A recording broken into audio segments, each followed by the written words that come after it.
Hey folks, what's up? I've got a guest for you today. Say hello to Rohan Davis. You might already be familiar with him. A lot of my audience, I'm sure you're familiar because I shared his video. But in case you haven't seen Rohan's content, I've left details of his channel below. And Rohan, welcome to DD Rational. Yo, thanks for having me. Good to see you. Yeah. As well. So, for anyone who's not watched Rohan's content, I highly recommend his recent video on caste and caste oppression in India. He talks in his content mostly about, these social justice topics and power structures and stuff. And I think he's done a phenomenal job. I've never seen any content creator talk about a topic like caste in so much detail as I have in his video. And I personally learned a lot. The kind of treatment that I see topics like caste and all getting in India, particularly, in this space, Indian YouTube, which is strongly dominated by right-wing voices, is a right-wing perspective on caste. And that usually tends to have a lot of arguments on diminishing the impact that caste has had on caste oppression has had on many underprivileged communities, and a lot of that doesn't get a very detailed treatment in the same way. And I know that personally, if I wanted to learn all that, I could have read all the books, all that myself. But today, video is a more dominant form of content over books or text or anything. And when most information that reaches most people is usually in the form of video. I was very glad to have found content like what Rohan makes. And I know about everyone watching. I'm sure some people watching will would love to hate on topics like the ones, not just Rohan, even I and some, some YouTubers in India make. I know about those people, but I personally really appreciate what you've done with your content. I know I'm probably hogging a lot of time, but Rohan, thanks a lot, first of all. And the first question I have for you is the kind of topics that you make content about on, things like communities, underprivileged communities, and social justice and power structures. What inspires it? What inspires you to make content on those topics? Honestly, I think the initial spark I had to even think about these kinds of power structures actually came from work life. That's where it actually began because I think I mentioned to you before, like I lived in Dubai for a good amount of time. And when I was working in the Dubai system, I worked in F&B. I still work in F&B, food and beverage, for those non-F&B people watching. It's basically like restaurateurs, bars, baristas, and I'm very active in the coffee community, in the coffee space. And in Dubai, I was part of the coffee community there. I was a coffee trainer. I trained a lot of people, trained a lot of baristas. I did a lot of professional coffee courses. And that was my thing. But I remember when I started working there, you see this very cutthroat, hyper-capitalistic, hierarchical system when you're working for small businesses in Dubai. I think a lot of people would know about the passport system and stuff, like where your passport defines how much you earn in the country and things like that. So there is this odd like hierarchy and like a deep-seated accepted kind of like racism and discrimination in the work culture. And that's actually where I started thinking about this.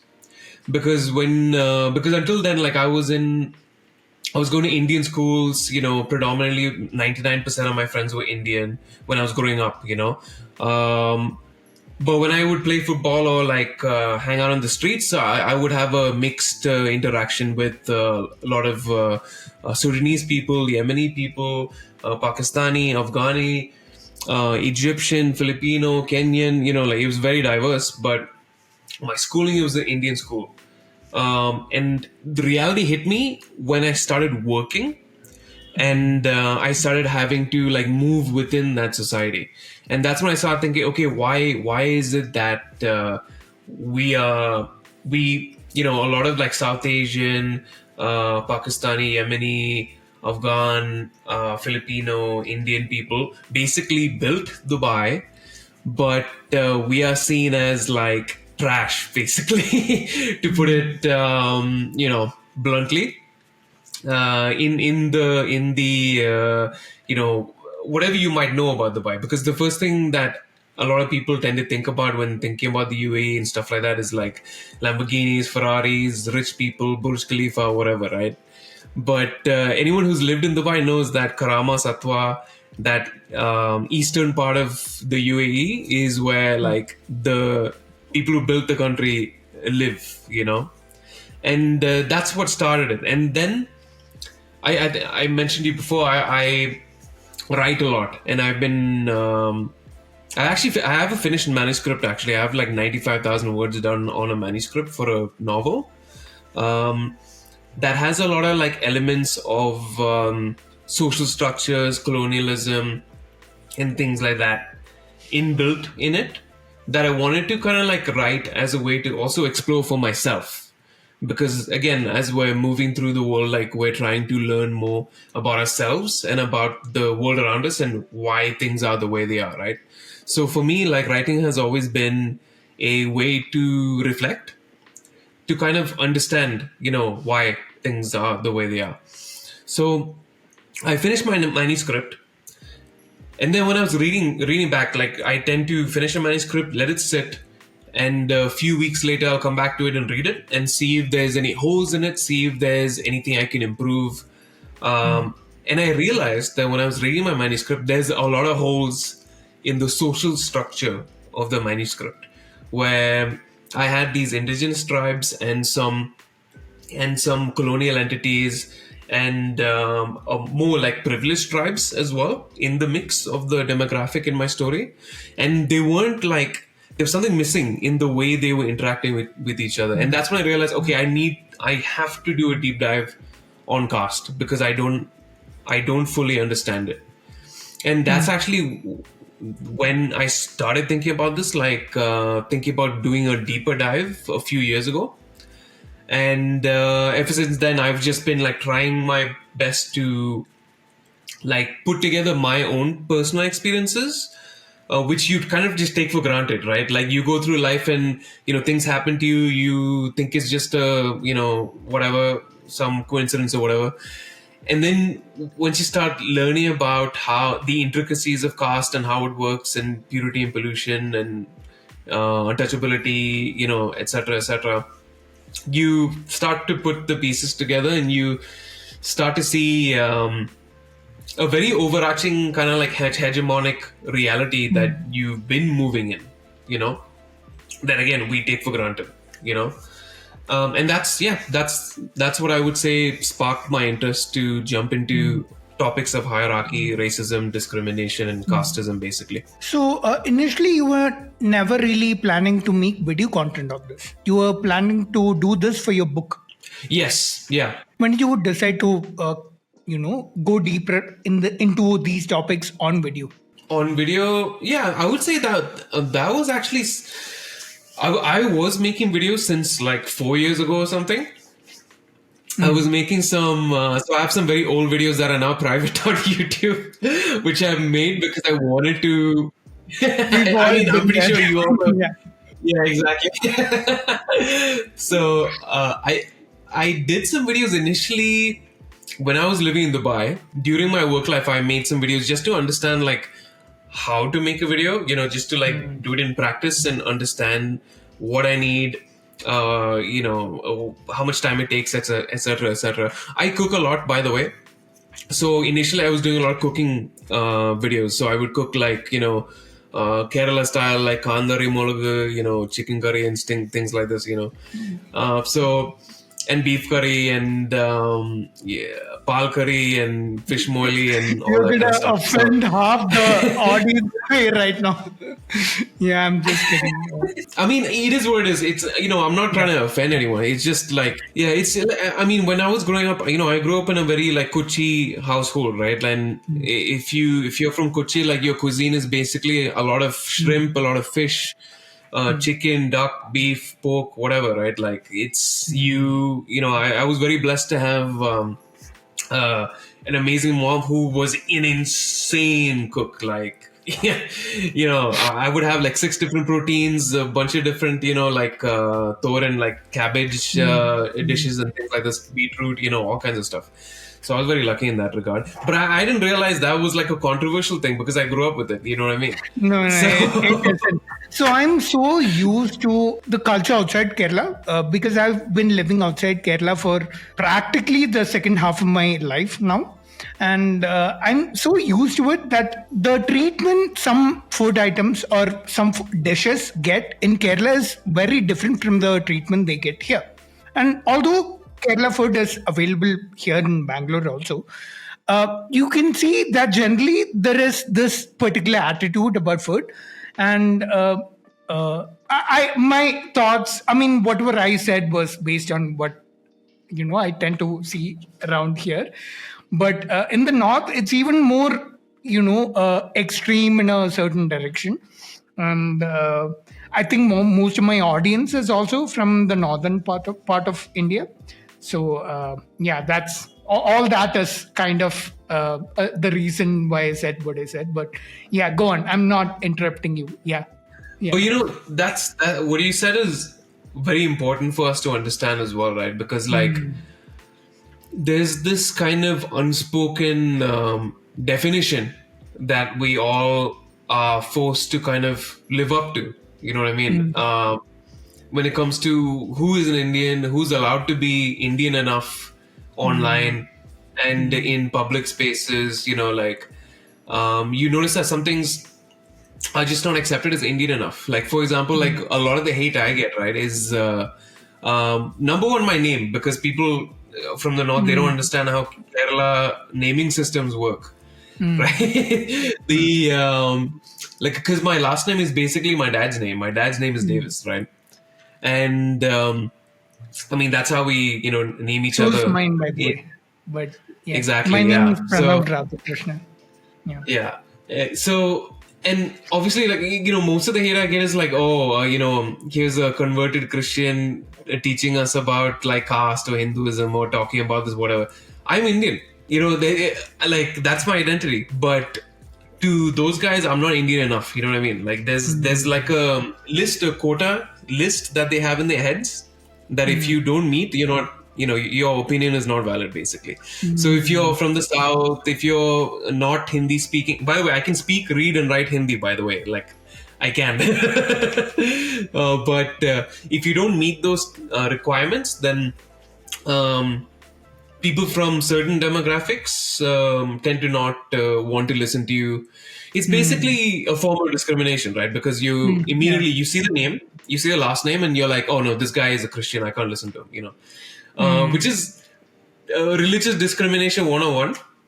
But it's funny. Like, a lot of the people came to the Hindutva video where I was saying like, this is happening. The defensive comments I would get is exactly what I'm explaining in the video. It's like it's like they use the intersection of caste when it comes to converted Christian, because that's code for Dalit, right? Yeah. So converted Christian. So there's the intersection of caste there. Some guys say leftist, Keralite, whatever. So that's another like state thing, South Indian thing, and the religion thing. That's another big one.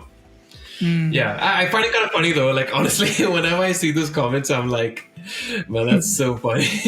I've had some people call me like a leftist Catholic CIA agent and stuff like this. Yeah. So I get those comments on my videos. I get called rice bag like every other day, and for them, I noticed this, okay? There are many people who hate watch, and they come ready with a comment, and they don't care about watching video, and they'll just type these comments. And in their eyes, if they get to call you any of those words like converted or rice bag or some slur like that, uh, in their eyes, whatever you're saying is no longer valid. So there they think, or this is enough reason for them to believe what they think or what they believe is right. And whatever you're saying is your propaganda or your mistaken ideas, your wrong ideas, or your intentionally wrong ideas that you're trying to spread. This is a way for them to cope with any idea that might go against what they believe. Naturally, I'm right. So that naturally means you're wrong, and you're only saying this because you're probably, you have an agenda against this religion or culture or whatever. Nothing about, us actually being wrong. I could never be wrong, right? I'm doing the impression of what my haters might sound like.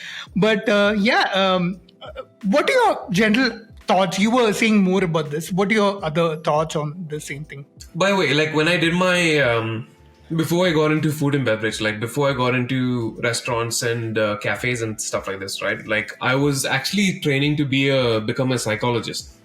So I did my degree and everything in like psychology and cognitive psychology and things like this. So I remember very clearly, like one of my courses in cognitive psychology teaching about this concept of schemas. And it's a very basic psychological schemas. So it's SCHEMA. It's a very basic cognitive psychology term, which is basically referring to like kind of like set ideas or constructs we keep in our heads so we can make like quick inferences and decisions as we're moving through the world, So it's basically like a coping and like a learning mechanism that we have inbuilt as we're like progressing through the world. So one of the things that happens, right, I feel when, we get this kind of hate is, a lot of these people, they come with a certain set of ideas and schemas that are like solidified, right? And as someone who's seeking to learn, if when you go through the world and you are faced with a contradictory information, like contradictory to your set schemas, you have a few ways of dealing with them. Like you can either deny it outright because the contradiction is too uncomfortable. You can just deny it. Oh, you're wrong. That's it. Right. I'm going to move on. Or you can you don't have to agree with it, but it sows a seed of doubt in your head where you don't agree with it. You don't comment, or you comment, I'm disappointed, whatever. And then you go away. Right. But that doubt is in your head now. So down the line, something else will happen, and this thing will still be in your head. It'll come back, and then you might come back to the video. You might come back to another source, and you might change your mind later. Right. And then you have other people who are really on the middle of the road, who are very like undecided. They call themselves apolitical basically, but their heart is in the right place in the sense that they want to believe what they think is morally right. Now, these people are much more like malleable because they may not have had harsh like propaganda early on in life or whatever, right? Like from their schooling or their home life or their religious place of worship, whether it be a church, mosque, or a temple, whatever, right? Because those are also like huge centers where you build a lot of your schemas, So those people, they tend to be more malleable, and they might be quicker to accept your views. So I think this is what happens when a lot of people come into contact with our ideas, and then they have to do this like mental kind of like battle with themselves, And I think that's what happens. You touched upon an idea that I talk about often. A lot of beliefs that we have in childhood, lot of religious beliefs, they're fed to children, and children, they aren't able to distinguish between what's a belief, what's reality, how should I critically think about these ideas that I come across. Instead of thinking about them, they will accept an idea if it comes from an authority, like their parents or their teachers or religious schools or whatever, because they've either they've been told that this person is an authority, or they attribute authority qualities to their person. Maybe parents who feed, who love, who take care of me, they're an authority for me. So they would never tell me anything with the intention of deceiving me. And sure, maybe they don't tell you with the intention of deceiving you, but quite often a lot of ideas they feed you are wrong, not because they mean them to be that way, but because they've also been given those ideas when they're children, when they were children. And I talk a lot about, fallacies that the human brain tends to fall back on instead of thinking critically. Fallacies like appealing to authority, fallacies like, tribalism, and thinking that anyone who criticizes me is wrong because they're converted, they're saying this, they're Marxist, they're propagandist, whatever. Because that's a fallacious way in which I can stay with my idea that I'm right, and while still listening to what you have to say, knowing that you're wrong. So but I really like the way you put it. I never looked at it from that psychology perspective. So that's a new thing for me. So this is a question that I think I saw you talking about how you used to be a Jordan Peterson fan. Oh, yeah. And I made a video on Jordan Peterson myself. And I used to be a fan as well. And later I saw how problematic most of her statements were and how blind I was to it initially when I first saw his content. And this is often something that happens to a lot of youth in India, because particularly young men, particularly right-leaning young men, because what Jordan Peterson says kind of doesn't go against you if you're a young man.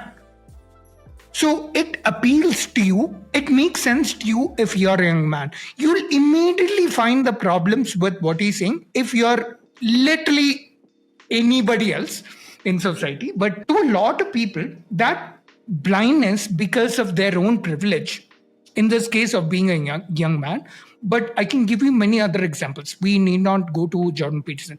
A lot of right-wing ideas, particularly ideas that Hindu supremacists hold, a lot of people who subscribe to those ideas, they are blind due to the privileges they themselves have.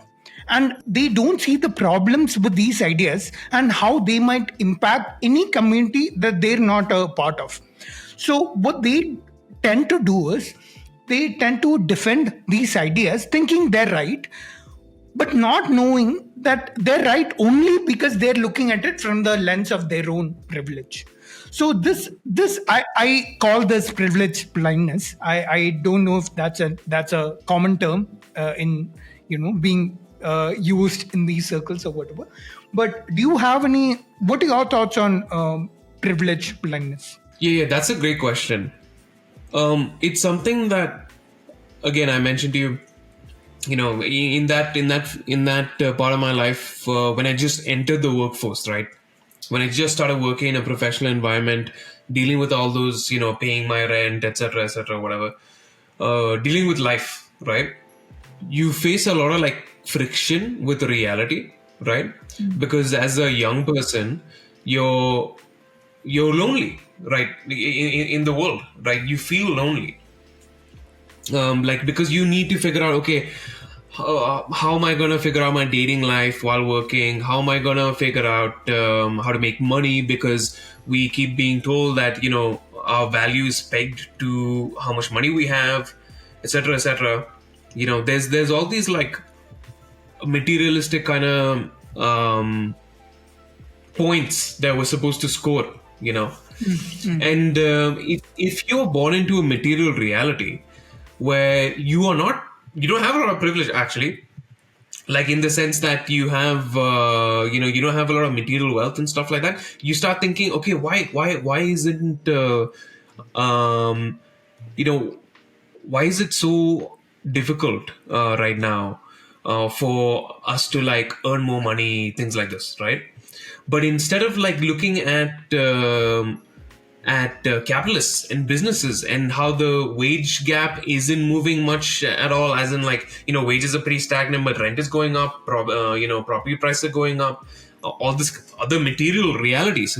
Instead of looking at those things, we look at other things, like for example, women are the problem, trans people are the problem, these minorities are the problem, reservations are the problem. We start looking at all these other avenues, which is just like the right wing trying to gaslight us, basically, is what it is, right? But as a young person, you don't know any better. Like, and by the way, like the first time I lived in the UAE, right? So the first time I came into contact with something to do with Jordan Peterson, it was actually not through an online video, not through like a video or anything initially. It was actually through a book. So while I was working, I got gifted a Jordan Peterson book. It was, I think, the 12 Rules for Life one. Honestly, like, it's a very basic book, honestly, right? It's a very run-of-the-mill, like, not something that special kind of copy-paste self-help book, right? But at that time, like, my work life was killing me. Like, I was insanely stressed, facing a lot of like racial trauma, from racism within, working in Dubai and stuff like that. And I had to like clutch at something to make myself feel a little bit more empowered so I can get on with it. You know what I mean? Because sometimes you need a band-aid. You just need a band-aid mentally just to like give you a little bit of a push or whatever. Now, doesn't mean like if someone had given me another book instead of this guy's book, then that would also help probably, right? There's nothing special about this dude. Now, and then later, so I have a friend. I had a friend who was visiting from Canada. She went to University of Toronto actually, and that's I think this dude taught there as well, if I'm not mistaken. So she told me. She was actually the one who came into it because I was unplugged from like the culture war bullshit that's happening. I had to, I was working my ass off. Like I had other shit to worry about. But she told me about the things that were happening with the Bill C-16 thing, where like this dude was, basically a big transphobe, and he was showing those early signs of being transphobe and stuff like that. And that's when I started looking into it online. And then I started noticing, okay, this guy's a bit of a weirdo, right? Because it's like, okay, on one side you're making all these like making all these points about lifting yourself up from your bootstraps and like, stand with your chest out and blah blah blah, shoulders back, whatever, right? But at this and you're trying to like give people tips to like be more confident or whatever through life. But on the other hand, you are also saying that if you're anything but a man, there's something wrong with you. You know what I mean? Like I think his second book as well. Like he yapped about how like men are order and like women are chaos inherently. I don't know where he got this idea from, but like that's. So I started seeing all this and I was like, man, this guy is a bit of a fraud. But I can see, and obviously a bigot, like that's without question a bigot and a racist as well. And he also has a lot of ties to oil and gas companies in Alberta, by the way, which is why he started yapping about climate change, and that's a big thing. So, but anyway, all this to say that, like when young people in India come across Jordan Peterson, right? And they fall into this weirdo like manosphere incel bullshit. They're doing it because they're honestly lonely, right? Like that's number one. And they don't, and a lot of men don't understand what it is that's isolating them or making them feel alienated from society and capital also, you know? So it's like, instead of pointing the finger, or saying, questioning your landlord or questioning your employer, hey bro, why aren't you paying me, you know, like, and joining forces with your fellow coworkers. Instead, it's like, oh, it's I need a wife who can support me, who can like do all this cooking, cleaning, and I can go and work and make the money, blah blah. They start thinking about things that are not relevant, and I think this is what happens. This is obviously a very oversimplified thing, right? That I'm doing right now, but this ties into a lot of the issues that we haven't worked enough on. Primarily, things like misogyny, for example. That's massive. Among these spaces, like Manosphere Spaces thrive on misogyny. So if you're coming from like a background in which you are seeing women treated a certain way also, then again, it's very easy to slip into that because you think that's the norm, right? You think you might feel like that is the norm because for men anywhere, like even in university and stuff, we have this like gross kind of. I think every guy knows these kinds of guys, like where women are talked about like conquest. Women tend to be used to prove your own masculinity to yourself and to other men, things like that. And there's a long laundry list, right now. I'm pretty sure you heard about the Dileep case as well. In Kerala. Yeah, so that's a very good example of this, but it also reminds you, You want to just briefly say what that is for anyone who might not be familiar? Yeah, so for anyone who's not familiar with the Dileep case from Kerala, Dileep, first of all, is a pretty famous actor, from the Malayalam movie industry. He basically made his name by being like the joke character in early Malayalam films, like in the early 2000s and also the 90s, I think, right? Like I think the 90s is when he started coming up with movies. He directs movies also, and he's always been like, he was also always supported by the industry because he would not be like, he would not threaten Mohanlal and Mammutti's role as like leading men and strong characters. He would be always like the joke guy, right? So he would make CID Musa and all these funny movies. Funny movie, boy. But again, if you look at Dileep's movies as well, you will see that in many of the movies, many of the jokes tend to be like misogynistic or transphobic, and women notice that. My mom, I remember, would tell me like, I don't know what this guy's saying. Whenever we were watching like an old Dileep movie, and then because we grew up watching Malayalam movies, and like I remember, like I think we were watching that movie. There's one movie in which Dileep is acting like a woman, like he plays a woman. I think like he's doing that gender switch thing, basically. Yeah, which is like a thing back then. And it was very misogynistic, actually. This is the first time I'm hearing this kind of an opinion. Yeah, but maybe I never saw it that way at that point. Maybe my perspective didn't give me the judgment, the critical thinking to see these problematic elements. But go on, yeah. Yeah, I mean, when I was a kid, when I was very young, of course, I didn't see any of this, right? But I do remember my mom saying like, my mom just not liking the Dileep, like, like she would say, usually if she doesn't like something, she'd be like, yeah, that's usually her reaction. But so in 2017, for those who aren't aware, in 2017 there was a pretty horrific case of Dileep hiring a bunch of gundas, basically, and kidnapping this one actress.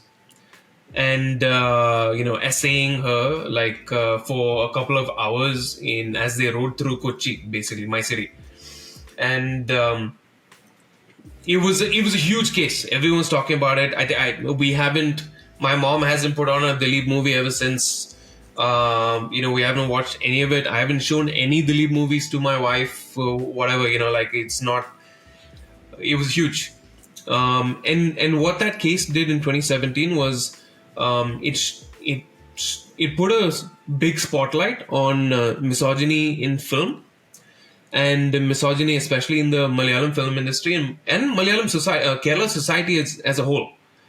Because we tend to like that we are, seen as more progressive and things like this. But the misogyny in Kerala is definitely a very noticeable problem, just like everywhere else in India.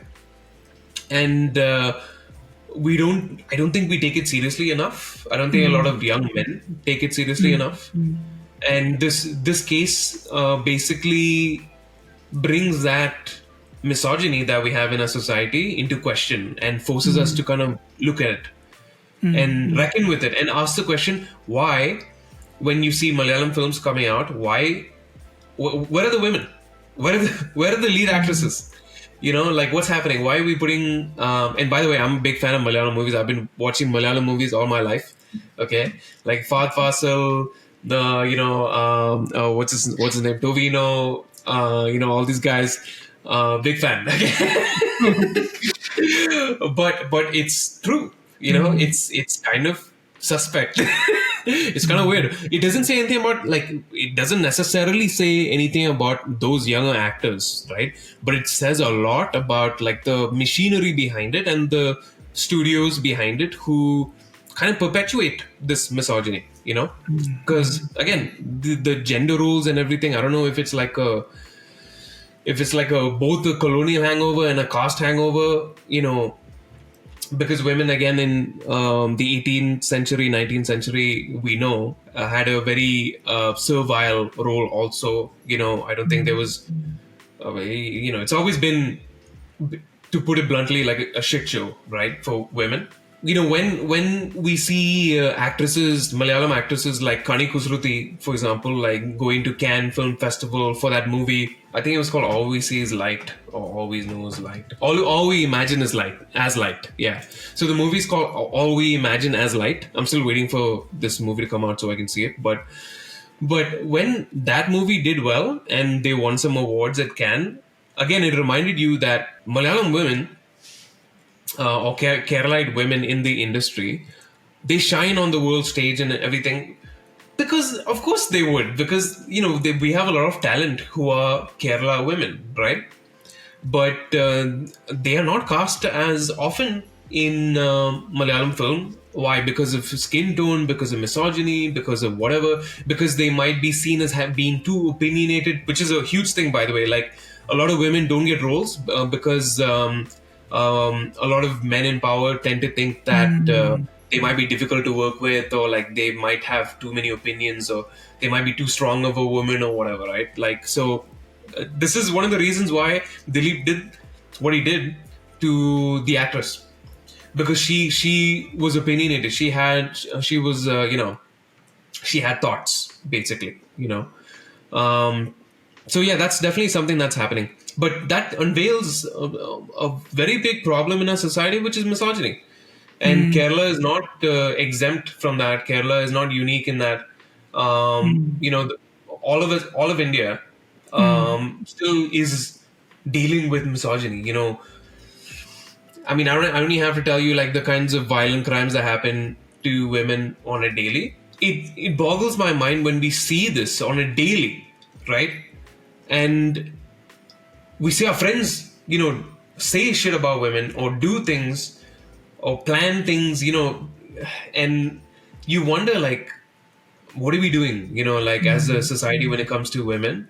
And you see all these young men get on these Manosphere Spaces. Predominantly, by the way, they follow a lot of American right-wingers when it comes to Manosphere content, right? Like, for some reason, a lot of Indian dudes follow Ben Shapiro and Matt Walsh and all these assholes, right?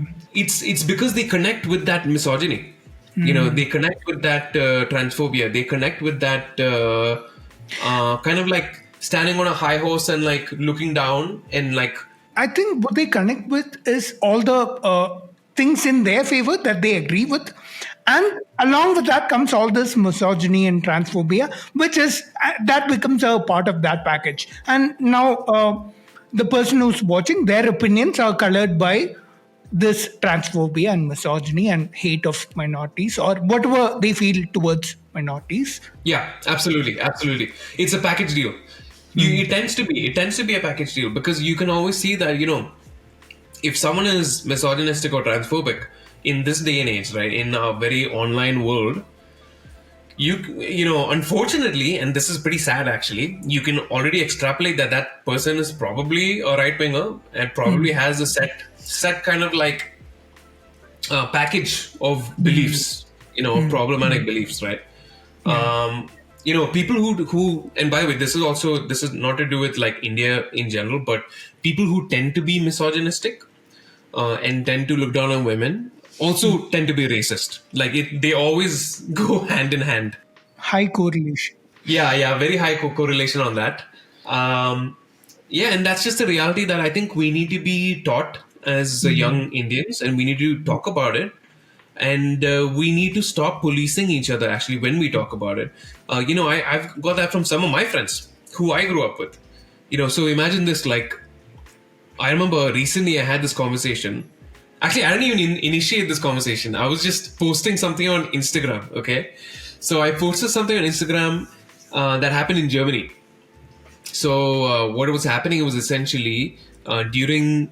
So, all the Palestine protests are happening around the world, right? Policing around the world has gone up significantly to, fine protesters and put them behind bars, enact violence, state violence against protesters. So in Germany, this one viral video came out a few months ago about a cop harassing a mom and her child in Germany. And it was a very, very like obvious case of like a cop using his power over a woman of color and her child, right? So I just posted that on my Instagram, right? So I have a friend who lives in Germany, who's been living there for like 10 years. I grew up with him. But he saw that I reposted that story, and he commented, he messaged me a long message saying like, hey, you can't be showing Germany in a bad like this, like the German people are what's it called, they entitled to their opinions, this is a democracy, blah blah blah. Then somehow it went to immigration and refugees and blah blah blah, and he started saying how like mass immigration and refugees are causing massive problems in Germany, blah blah blah. And I was like, bro, you're not German. Okay, first of all, number one, you're not German. Why are you playing defense for the cops in Germany? That's number one. Okay, and the other thing is like, he started playing defense for the state of Germany and also peddling all these like misinformation about mass immigration and mass refugees invasion and blah blah blah. And I was like, this is the problem, like we can't if we can't see empathy with other people in our position, right? Like other brown people who, even if they're not Indian, by the way, like they can be from Kenya, Nigeria, they can be from Afghanistan, they can be from Pakistan, whatever, right? In a different country,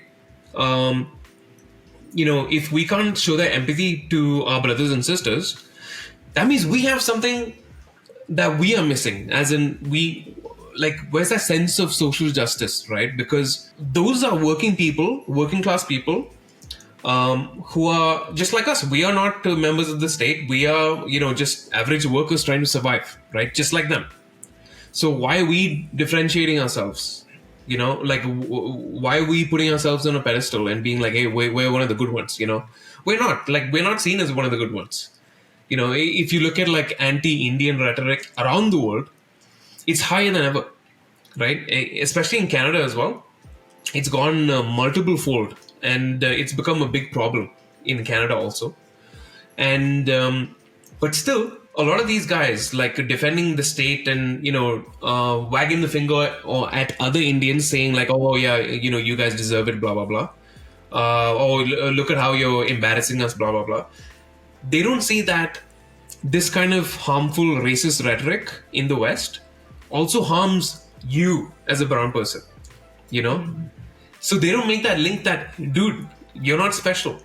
The racism and discrimination that Muslims, brown people, Arabs, black people face everywhere else is also directed at you.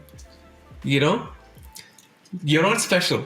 And I feel like we need a better sense of social justice from like a bit more of a global perspective, because it reminds you that just because some billionaire is having a big wedding in India, you are not partaking in that wealth. Like, you are not part of their family or whatever.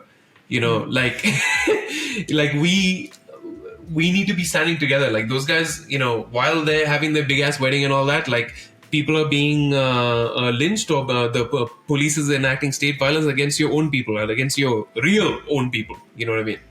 So yeah, that's what I think. Like, we need more of an awareness, basically. You spoke a lot about social justice. That term you used a lot. I have a question about that, but I want to put a pin on that. I'll ask it right after this. Want to stay on the second part of that same question I already asked you, which is about privilege blindness, and how we spoke about that in the context of this manosphere and misogyny and all that. But on this caste oppression thing, and how the right wing voices that defend people like J Sai Deepak, and I know you had a bit in your video making fun of the words of people like Abijith, Chavda, and J Sai Deepak, and who was that, Rajiv Malhotra and all that. I love that bit. What do you say? The people who defend them are a perfect example of this privilege blindness. They don't see that had these people not been saying ideas that privilege you, that privilege the people that defend them, they wouldn't be defending them. And they're unable to see the people that are on the receiving end of these ideas. Because it doesn't affect them, right? So why should they be concerned? So I want to ask you about this. What are your thoughts on this right-wing flavor of privilege blindness? Oh, you mean like in terms of... Yeah, I've been talking a lot of macro stuff, right? Yeah. Okay, so you want me to talk about like commenters and online behavior space? Yeah. It's kind of very similar to what I said before about you looking after your own like class and caste interests, right? Yeah. Online. Yeah. I'll give you a good example of a comment I received recently, which is basically I got this long comment saying, "Hey, caste oppression is completely only Brahmins doing it. Other upper castes are not responsible." And I'm like, what? It's like, yo, what are you talking about? And this is like, again, that's a form of privileged blindness if you think about it, because they might actually, and this you get from like people identifying as Kshatriya and whatever, right? Like I find like commenters who identify as Kshatriya in my comment section, they always have this like weird thing about giving that caste like a homogeneous quality of bravery and pride and all this weird shit, right? So they say, hey, I'm a Kshatriya, okay, I'm very honorable, okay. And they're like, actually, it's the Brahmins. So yeah, I know those Brahmins suck. Yeah, I'm with you. But the thing is, I never said that it's only Brahmins. That's not my talking point at all. But you see this kind of like, it's hard for people to believe that our communities are also responsible.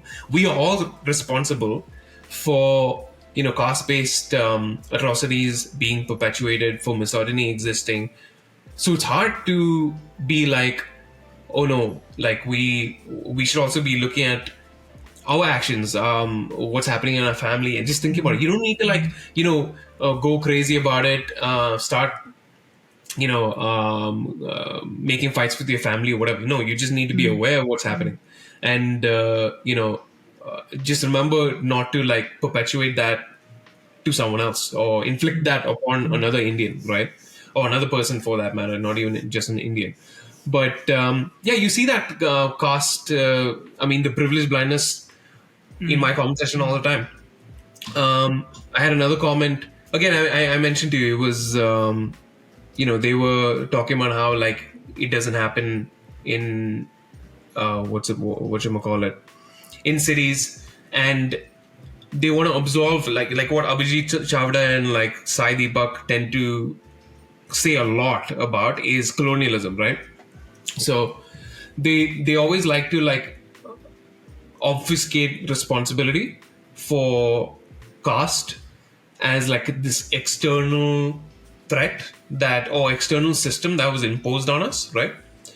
And people for commenters and people online, like when they see someone say that, it provides them like a mental out of responsibility or reckoning, you know. So I'm not saying that we should, feel horrible about ourselves and like flagellate ourselves like you see in that Da Vinci Code movie, with that guy like hitting himself in the back or whatever. That's ridiculous.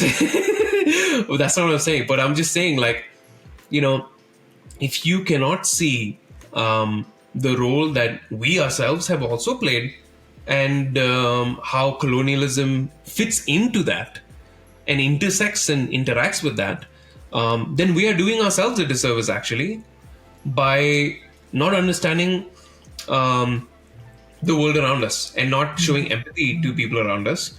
And if we don't reckon with this, then how will we move among other communities? Like how will we be aware that if we're perpetuating our casteism onto other people from other backgrounds, not Indians? You know what I mean? So I was watching a YouTube video made by a foreign man in a foreign land. He's a YouTuber. I know him. I know him. Yeah. He made a video on caste oppression in India and his experiences with an Indian friend he had who portrayed this sort of behavior, the kind of thoughts that go around in his family at his house, which he would never show in front of this person foreign. I'm gonna call him foreign because I think that's what he's called of. Big body foreign, yeah. Yeah. Yeah. So, but his true colors came out in one event or something, and he said something extremely racist towards foreign, and yeah, that's what basically happened, right? Yes, yeah, and that interaction was triggered not by some like some serious thing actually happening, but it was because of two things. One was because they were eating, I think, pepperoni pizza or something, and or some kind of beef pizza or something. That's number one. So that pissed that guy off. And the number two was they got caught by the hall monitor for having a party, and this dude didn't like that. They were basically caught by the police, basically in a way, like caught by authorities. You know what I mean? So because he doesn't get caught by authorities, because he's privileged. Like, why would I get caught by authorities? Like, if I hang out with these guys, they get me caught by authorities. It's that kind of mentality. And if you notice, like, I've heard this from people talking about like different castes and different religious groups from India. So it's like what parents would tell their kids: don't hang out with Muslims, don't hang out with whatever caste background, because who knows what happened. You might get beaten up. People might think you're Muslim and they'll beat you up. All this kind of things come up, right? Because it's like, oh no, the state can't hurt me. I'm one of the good ones, right? So you're always trying to like be like, no, I don't deserve it. Like, I don't deserve it. These other people, they might deserve it, but I don't deserve it because look at my identity. I'm like from this family. I'm from a good family, which means good caste, whatever, right? That's what they actually mean when they say that. And this is what happens. This kind of like caste based worldview is transferred to other people when you move to a different country, and instead of like showing solidarity and realizing that actually you are in the same boat, you should be showing empathy, and you should not be running defense for the state or seeing authority as your god. Like, what do you owe these guys? It's just like what I see some commenters coming into me and into my comments and asking me to like debate Sai Deepak or something. I'm like, first, did you watch the video first of all, or are you coming here taking your caste identity, measuring it up against my caste identity, right, and my religion, and being like, I want to see this guy put in his place because he is a converted Christian and he is a South Indian, and he should not be talking about a upper caste Brahmin like Sai Deepak. How dare he, right? That's actually what's happening when people ask me to debate this guy, and they want to see a blood sport in a way. Like, they want to see someone like me, not me specifically, but someone like me or anyone else speaking out to be put in their place by the state, because the state holds power. And people like Sai Deepak run for the state. He's always doing state propaganda all the time, right? He's even though he says, yeah, I have lots of questions about the BJP, I have lots of criticisms about the BJP. Yeah, okay, yeah, sure, bro, sure.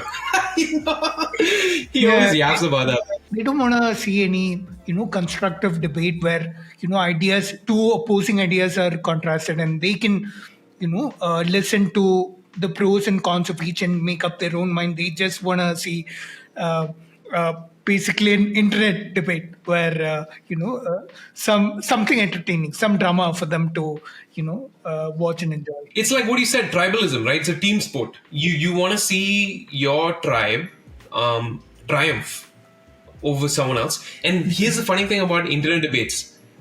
Even if, and this is studied very well in psychology, I remember like learning about this, and this is why like I'm not a big fan of debates in general, is whenever you have debates, right, like a lot of studies show that both sides, like if you go in like supporting one side or the other, you tend to have a skewed perception of who won the debate, always.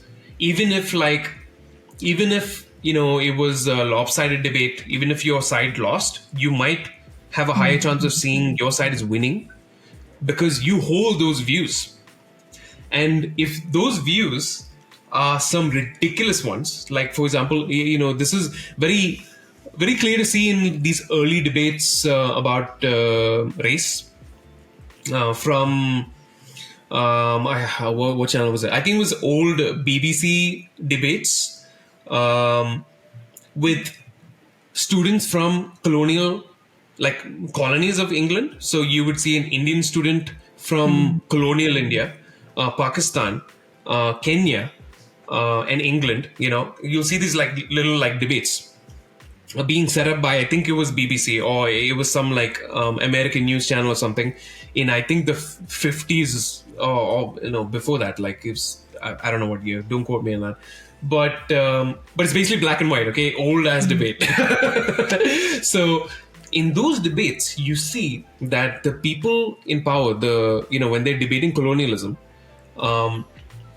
they have these ridiculous notions that right now, if we talk about them, we'll be laughed out of the room. Like for example, the Indian student in this one debate I was watching was asking the British guy, why don't you give Kenya independence?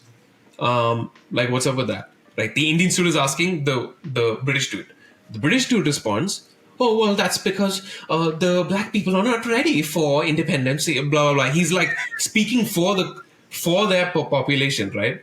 And like, oh, Kenya's not ready for independence. How would we do that, And the Kenyan lady is sitting right there, right? Can you imagine that happening right now? And this is a debate, okay?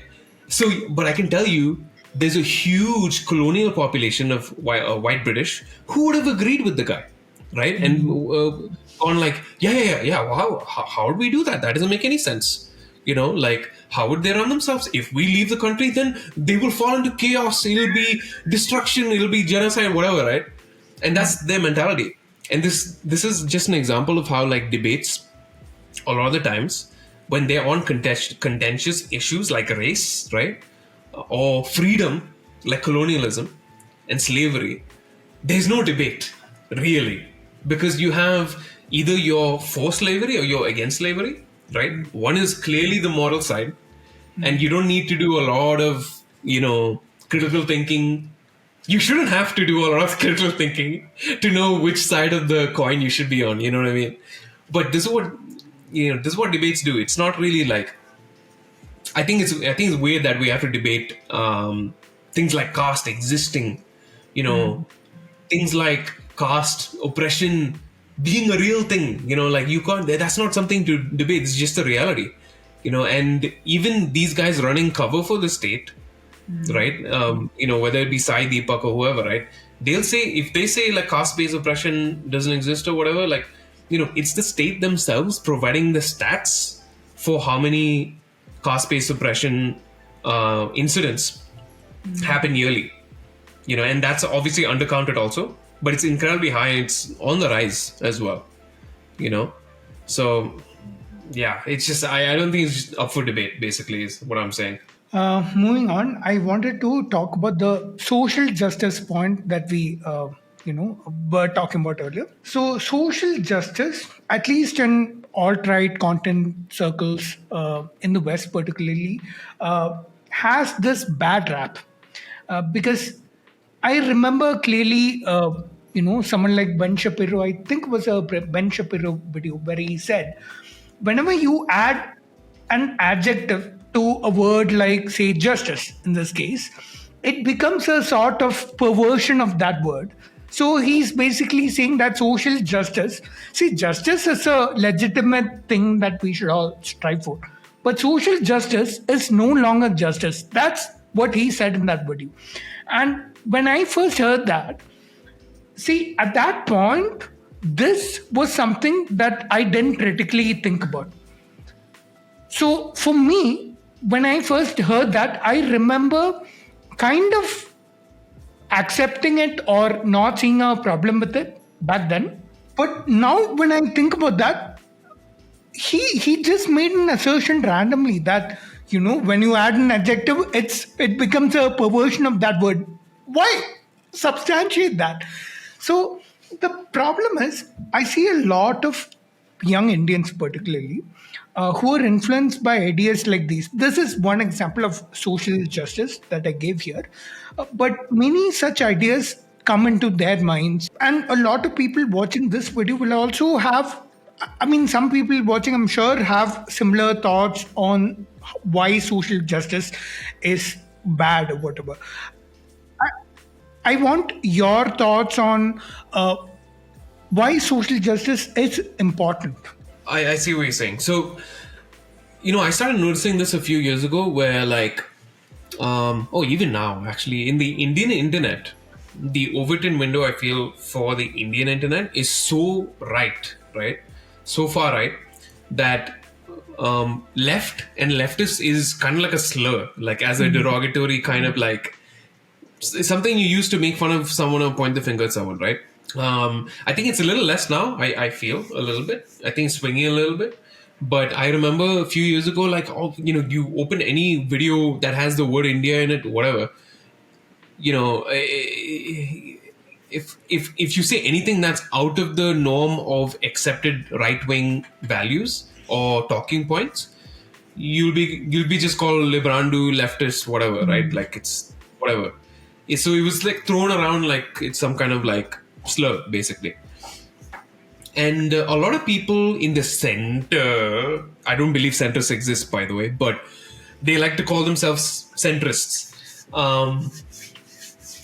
Because you tend to be, if you identify as a centrist, you're either center right or center left. You're either left leaning or right leaning. But there are some people who consider themselves true center, like I'm the real centrist kind of thing. and they tend to be like very liberal, in the sense of like capitalism is king, capitalism is my god, everything, like if it makes money is justified, that kind of, people. But at the same time, they'll also have talking points that are like, oh no, racism is bad, casteism is obviously bad, it doesn't even exist in my community actually, that kind of situation where it's like this, I'm the moral authority kind of vibe, which is a delusion basically, right? Because it's like we all have our biases, and if you are pretending to be a centrist, a true centrist, whatever, you are basically just capitulating to the right actually, because your main interest is in upholding capital, right? So which means you might be anti-union, you might see communists or like people rallying for like better wages as lazy or incompetent or just complaining and whatever, and you might see social movements like feminist movements as a waste of time, or you like talk down to people who are trying to make a change, because at the end of the day your interest is in upholding capital, and this is what tends to happen.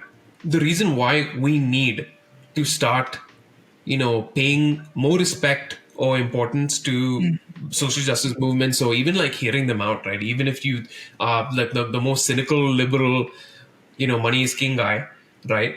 Is because that is also in your interest actually, right? Like seeing your neighbors do well is in your interest also. Seeing your kids do well and face less discrimination is also in your interest, because if there's less misogyny, if there's less transphobia, if there's less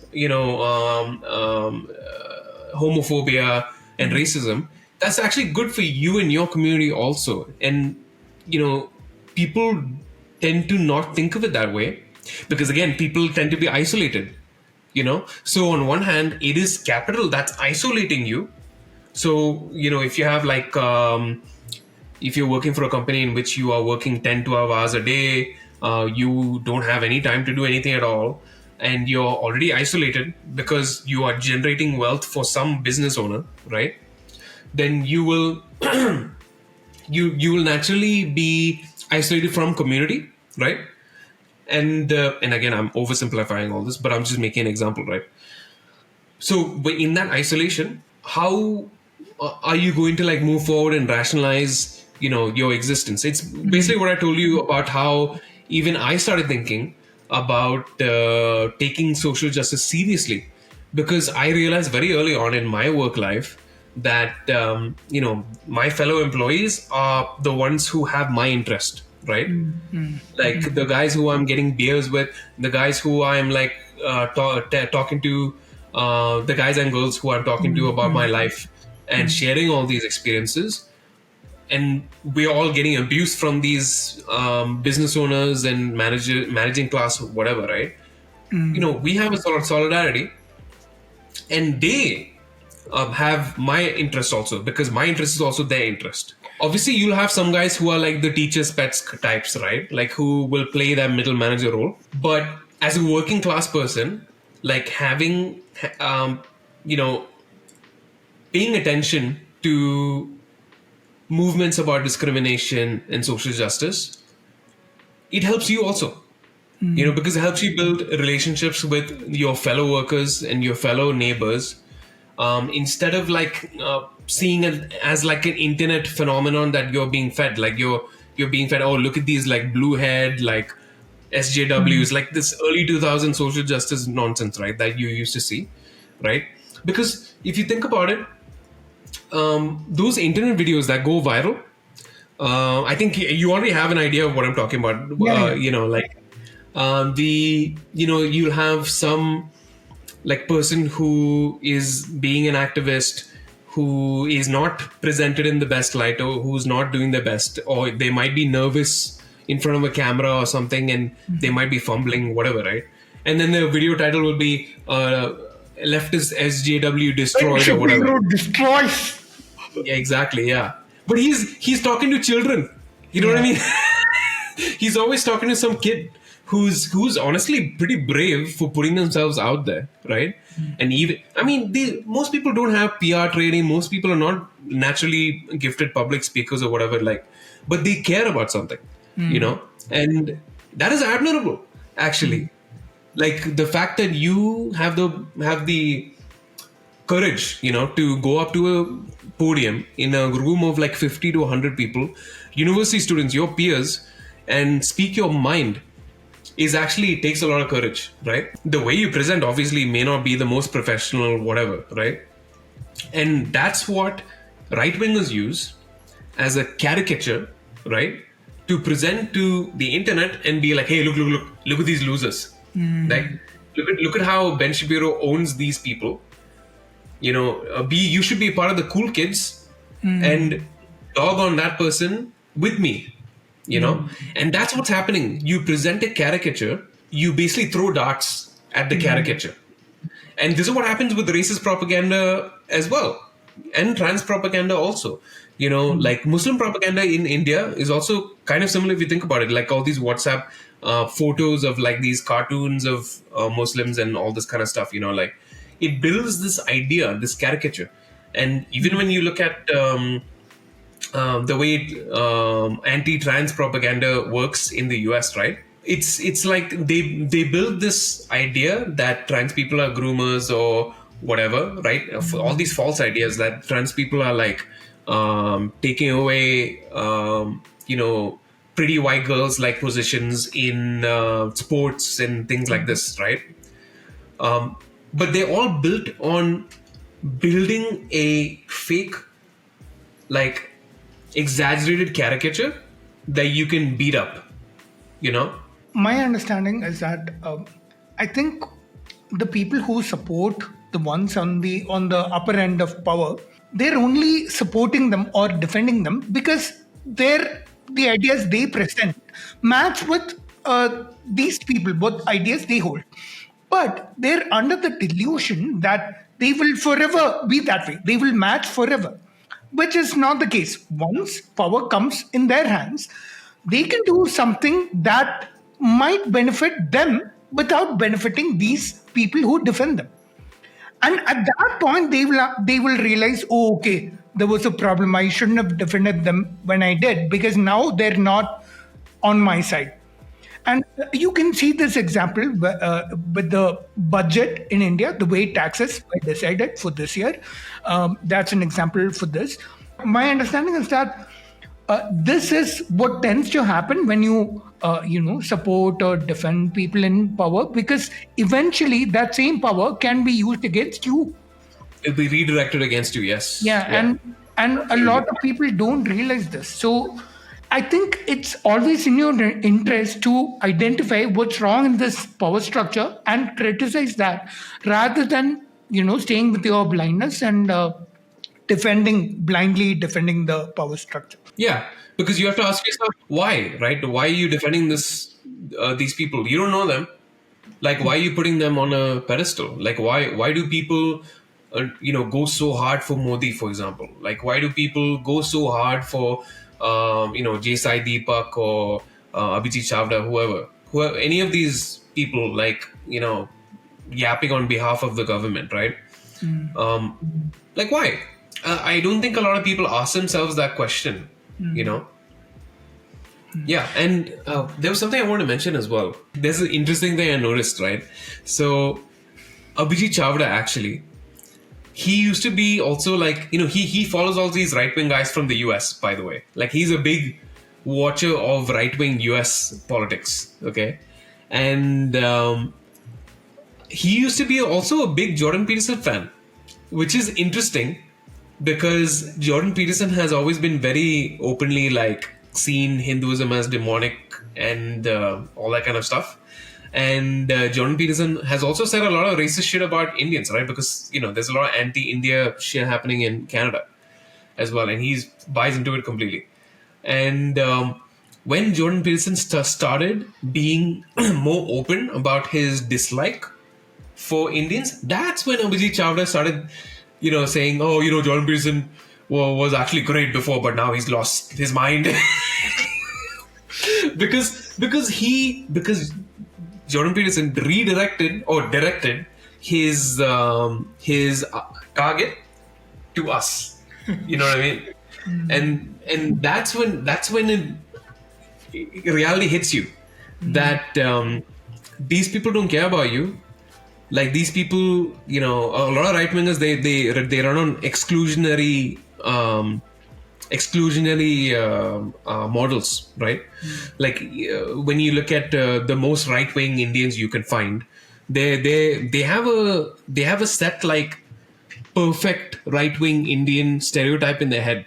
Like you see with memes, like the way they make like super jacked guy with the like a Ram get up, you know what I mean? Like with the saffron like lungi and the bow, or like an axe or whatever when it comes to Parshurama, right?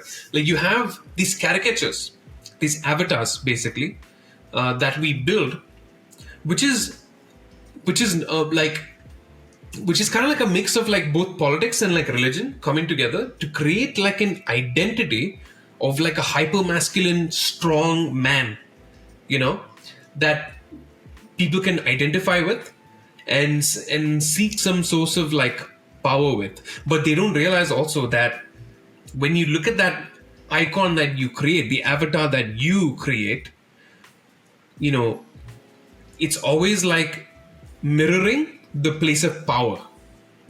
So the icon has to be like a privileged caste, North Indian Hindi speaker, fair skinned man.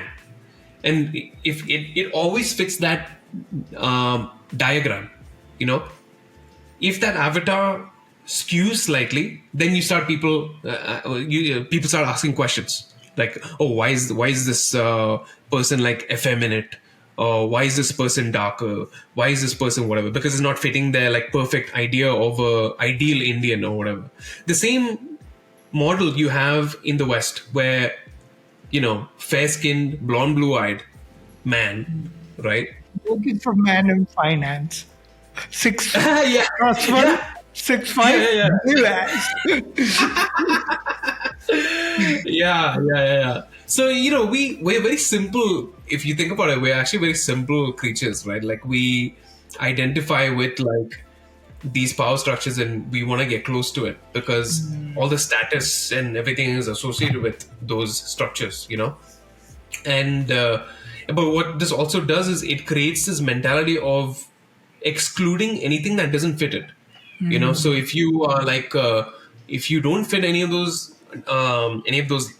characteristics on the list, then you are called into question for your Indianness, for your identity, for your skills. Like suddenly you are a propagandist instead of a good speaker. Because you can be an orator or a propagandist. It's like you and some of these people, like they fling those allegations at you depending on what your identity is. So because I'm not Hindu, right? I'm a South Indian, etc. I am certainly a propagandist. But because Sai Deepak, right, fits those characteristics to a certain degree. He's also South Indian, by the way. I know, yeah. He is, yeah. But he hates South Indians, right? Like he hates this, he's very like anti-communist, anti-Dravidianism, anything to do with the South, actually. Because he, even though he's a South Indian, he is a very privileged Brahmin also, right? That's another intersection in his identity, which he recognizes gives him also like a source of power, right? And he will obviously run defense for the state and for his caste interest and class interest also. And that's what gets you to kind of, leave out your defense of South India. Because he's the guy who, criticizes, any South Indian movements of anti-caste or whatever as, it's just people just like joining them, like random people joining them as the procession is going. These people don't know anything. Like it's that kind of mentality. So when you see an anti-caste movement, so Sai Deepak has said this a few times about like rallies against caste, like say held by either whatever party or movement, like in the South, for the Communist Party, for example, right? Who honestly have their like valid criticisms that we can say, right? But what he said specifically is very interesting. He said that the only reason why so many people show up to these communist rallies is because they are paid, and because people just have mob mentality and they're just joining it because, like something's, hey, look, what's happening over there, let's join it. So what he is doing is he is actually airing out his privileged like supremacy. Like he sees the masses as just like a mass of like unthinking individuals without a personality who are just jumping into a trend, right? Because he sees him as the big brain guy, he sees like people like him as the guys who have the answers, but and these guys are just like running around like mindlessly, it's like this elitist kind of mentality, which is kind of strange. Which is why, like, I want to talk about in my video. I spent a bit of time on anti-caste movements and why they were important, and these people who we never talk about. So even though Sai Deepak is a South Indian, he discards those aspects of our history, and instead he embraces the overarching Brahminical hegemony, which is the power structure, because he identifies with it. And that's the interesting thing about this guy. Yeah, man. I also think it's partly because that's also how human brains tend to work, right? Like if they see something and if they need to rationalize it, I'm not defending J Sai Deepak in any way. He should be able to critically think and see where the problematic issue here is. But to rationalize it, along with the fact that he is right in his own mind, he has to be able to tell himself why they're wrong. They're wrong because they're being paid and they're unthinking, mass of bunch of people, and or Marxists. They have another agenda or whatever. These are the ways he can tell himself what he thinks is right, and these people are wrong. And that's actually a very human tendency. It's a human psychological tendency. We talked about that also earlier, and yeah. So I think, on that note, I think that was a great thought right now. And I think on that note, I think we can end this podcast. I think that's all the questions that I had for you. It went on for longer than I had originally planned, but it was a great conversation. I loved all the topics that we covered here. And Rohan, can you tell everyone where they can find you? I'll link your channel below. But anything else you want to add? Yeah, they can. Anyone watching, if you want to interact with my work, the best place would be YouTube. I don't have like a significant Instagram. Like my Instagram is private.